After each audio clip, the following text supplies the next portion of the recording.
Good morning, everyone. It is Candy from Scatter's Homestead. I wanted to welcome you here this morning. It's a cold morning. We are looking at 2 degrees right now, and it looks like my garden is struggling. So we already have the sprinklers going outside. We're trying to help the plants get through a little bit of frost. And then from that, we were going to go and we're going to pick a ton of veggies. So I have tomatoes, I have celery, and I'm gonna take a look and see what else is all out there. But I really want to get my vegetables in that are struggling right now, and I want to make sure that I can get the best out of the garden.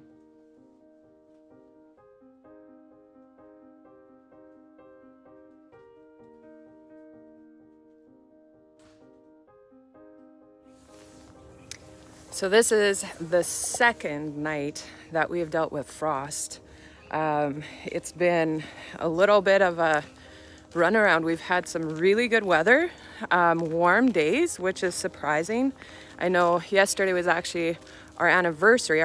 My husband and I celebrated 23 years of marriage, and it was our anniversary, and we were saying, man, this is strange, because I think when we got married, there was almost no leaves on the ground. So, or sorry, on the trees.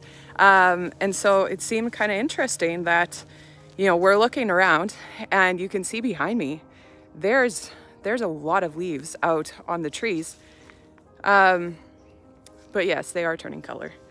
So what we need to do now is, I need to put my coffee down, and then we're going to go and we're going to move the sprinklers because we need to get more water on more plants so that they will not freeze.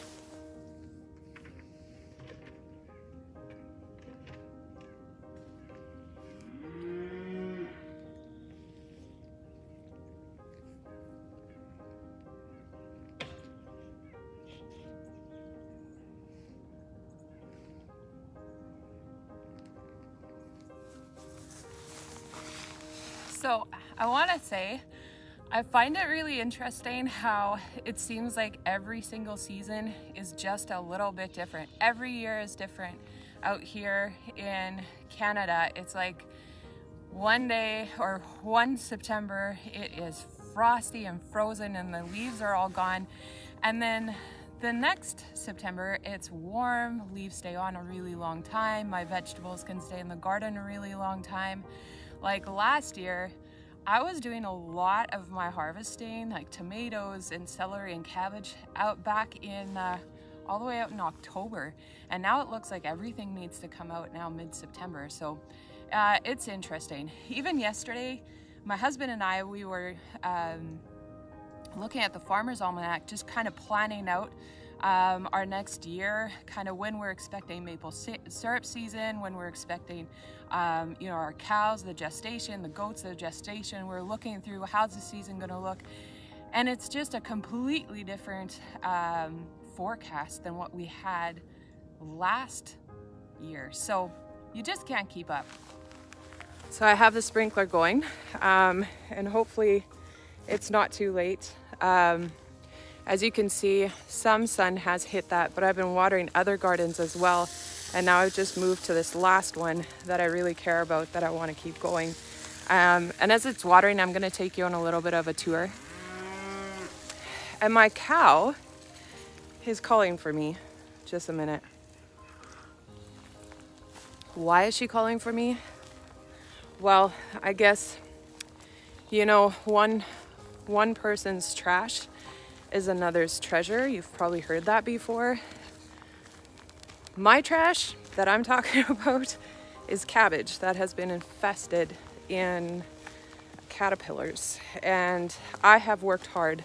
I've worked so hard to try and keep those caterpillars off of the vegetables, but I haven't been able to keep them all off of them, and so we have quite a few ruined. And so my cows are literally here by the cabbage. They're waiting for me to throw them more cabbage. So that's their treasure this fall. Every once in a while, I'm checking out cabbage, and so they're waiting right now.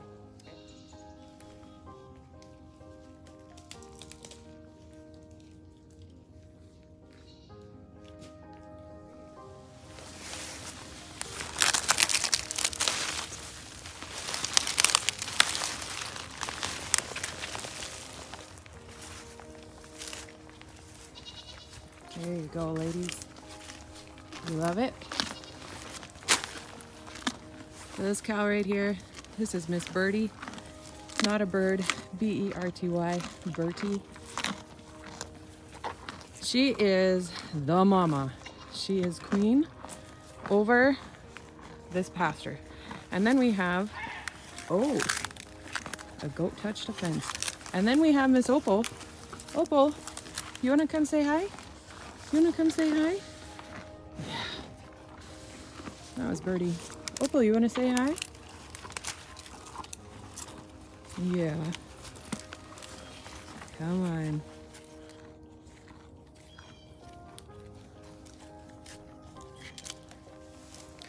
So I went for a refill.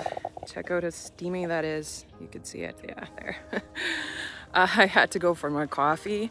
And I think we're almost done now with watering the plants. It's just a beautiful morning. Look at that. Seriously, it's gorgeous. I'm not complaining. I really am not complaining. I'm a little... no, I just need to have a good attitude.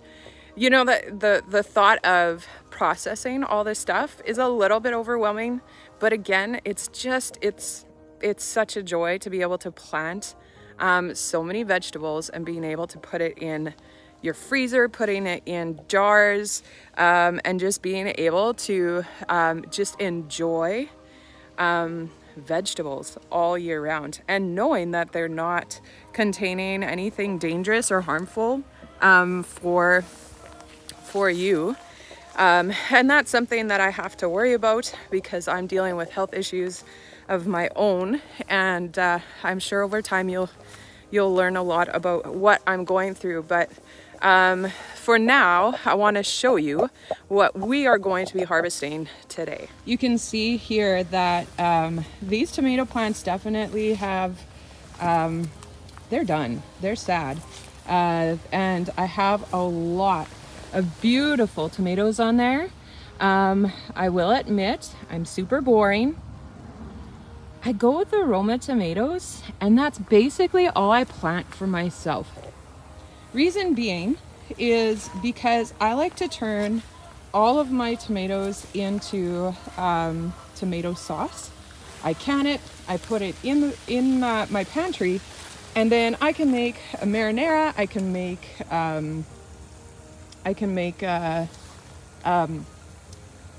tomato sauces. I can make, you know, chili out of it, whatever I need to do. Next thing on the list of harvesting would be my celery.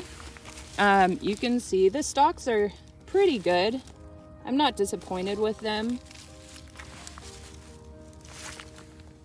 But I have found that celery grows so well in my garden. I've tried it now for 3 years that I have been gardening and really actually putting emphasis into a garden.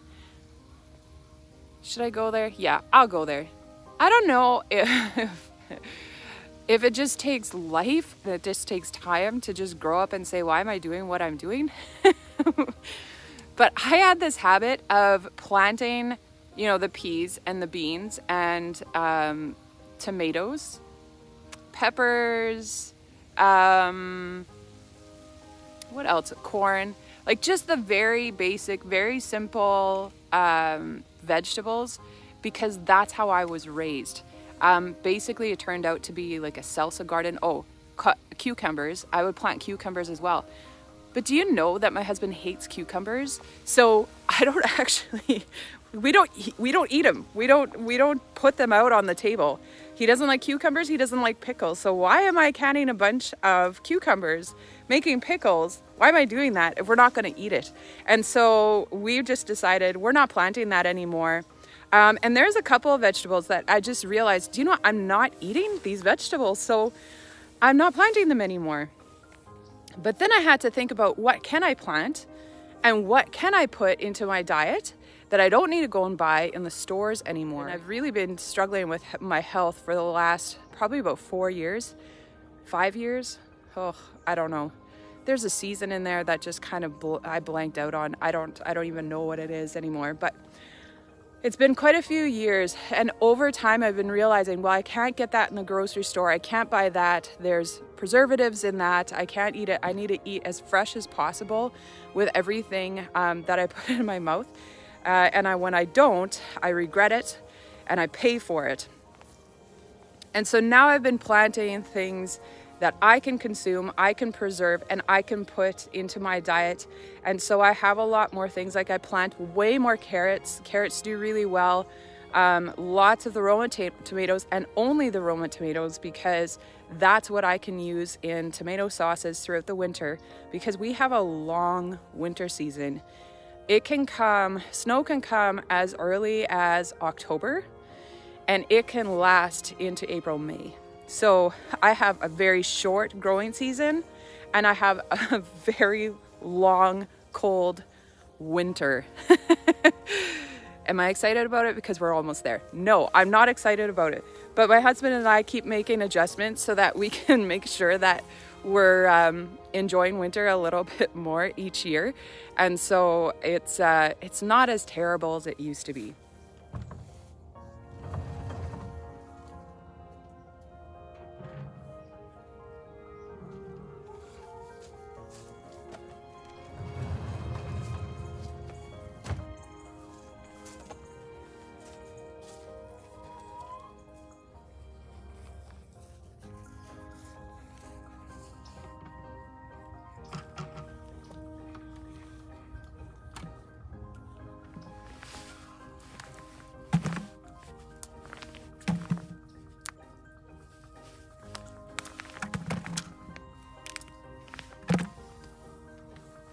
My hands are going to freeze.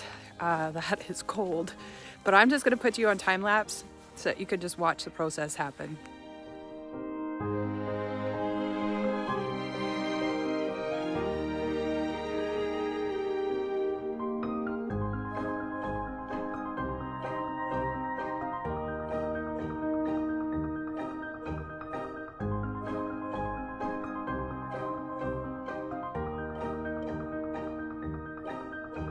So we're done picking the tomatoes. These would be my tomatoes specifically. I actually have a community garden, which I haven't mentioned on here yet, but you're not going to see too much of that yet because there's just so much to share. Looks like we got 10 gallons of tomatoes. You'll see that there are green ones and red ones, but I picked them all. I am done dealing with frost, and I do not want to lose these tomatoes, because I need as much sauce as possible. So I'm gonna leave the roots in the ground so that they can actually break down and bring nutrients to the garden.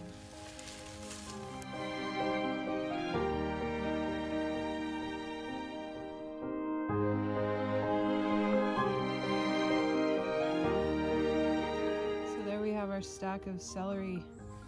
It's a nice haul. It seemed like the further we got down the row, we got like really nice stalks on there. Very excited about it. I always love how well the celery does on our property. The picking is done. I've picked all the tomatoes. They were down there. This row here, you can see that was actually beans. I picked those all 2 weeks ago. And then the celery was here, but funny thing is that you can see right here in this gap, there's part of a row. You can kind of see it like that. There's part of a row. Once we got the celery cleaned up, I realized, oh my goodness, I have a bunch of tomato plants and more celery. So we actually have 3 5-gallon pails of tomatoes, not just 2. So that's 15 gallons of tomatoes. And then look at that. That is a massive heap of celery. So I actually realized I have one more thing to do before I go in to start working with all of this stuff. Is you can see behind me, right there, I have a bunch of rhubarb, and there's still stalks on it. So I would like to take those stalks in, chop them up, freeze them so that Oh, I know, Opal.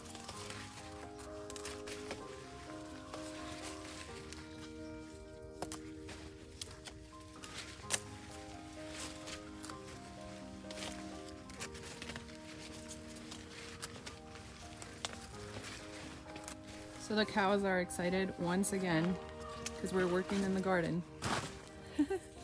So Mama's bringing them food.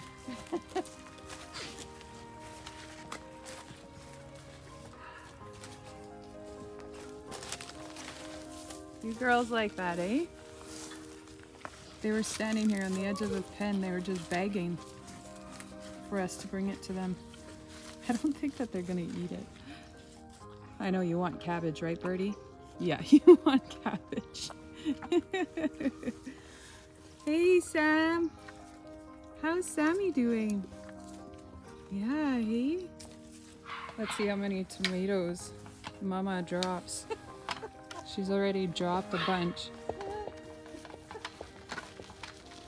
This is how we do it when we're not strong in. Hey, hey, hey! Oh, look at this! Tomato! Here, come with me. Hey, you just do what we gotta do, you know. Yeah. How if I do it this way?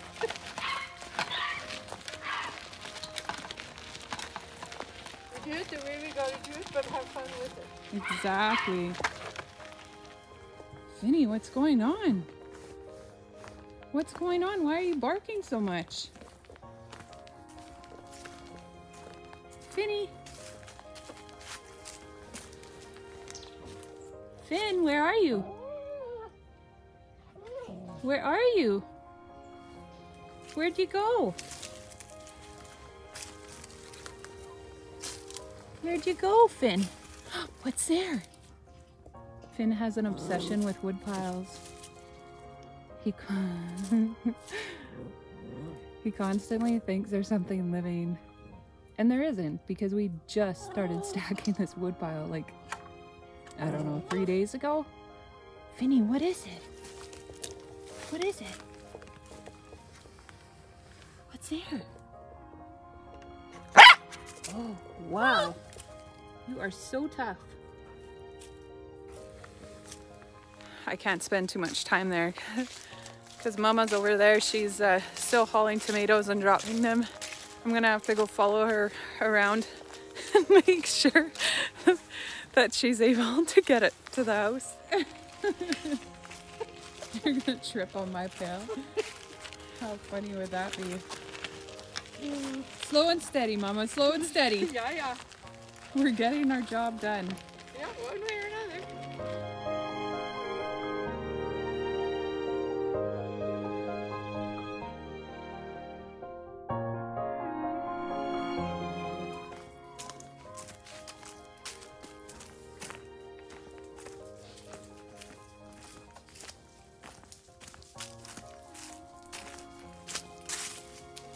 Hey, chickens. You want some food? Mama's gonna feed you all. Beat them up.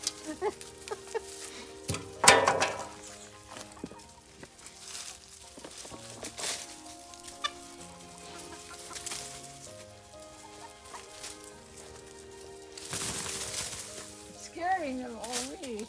So it's been a day and I am tuckered out. I think I'm going to call it quits for today. My mom ended up staying for the rest of the day. We had a great time, chopped up a ton of veggies, and I have a lot more to do. But we did finish cleaning up the celery.